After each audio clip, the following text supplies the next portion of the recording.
பெட்டி கடைக்காரருக்கு கேப்டன் என்னெல்லாம் செஞ்சிருக்கிறாருன்னு பாருங்க. கேப்டன் விஜயகாந்த் பச்சை மதுரைக்காரர்னு எல்லாருக்குமே தெரியும். முதல் படம் ரிலீஸ் ஆகிறதுக்கு முன்னாடியே அவருக்கு ரசிகர் மன்றம் வச்சு அழகு பார்த்தவங்க தான் அந்த ஊருக்காரங்க. அப்படிப்பட்ட விஜயகாந்த் தனக்கு ஒரு சின்ன ஐடியா சொன்ன பெட்டி கடைக்காரருக்கு எப்படியெல்லாம் உதவி செஞ்சிருக்கிறாரு தெரியுமா? பார்க்கலாம் வாங்க. அந்த பெட்டி கடைக்காரர் பேசும்போது, நான் 1978ல பெட்டி கடை வச்சிருந்தேன். ஒரு முறை என் கடைக்கு வந்த அவர், சினிமாவில் நடிக்க போறேன், சென்னையில் ஃபோட்டோ ஸ்டில்ஸ் கேட்குறாங்க, தெரிஞ்ச ஸ்டுடியோ இருந்தா சொல்லுங்கன்னு என்கிட்ட கேட்டாரு. உடனே நான் பக்கத்துல இருக்கிற ராசி ஸ்டுடியோவுக்கு போங்கன்னு சொல்லி அனுப்புனேன்.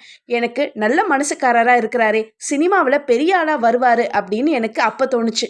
அதை தொடர்ந்து அவருக்கு 1979ல வாய்ப்பு கிடைச்சது. ஆனா நாங்க 1978லயே ரசிகர் மன்றம் வச்சிட்டோம். இனிக்கும் இளமை படம் வந்ததும் 2 மன்றம் வச்சோம். நம்ம மதுரைக்காரர்னா சும்மா விடக்கூடாதுன்னு எல்லா ஊர்லேயும் மன்றம் வச்சோம்.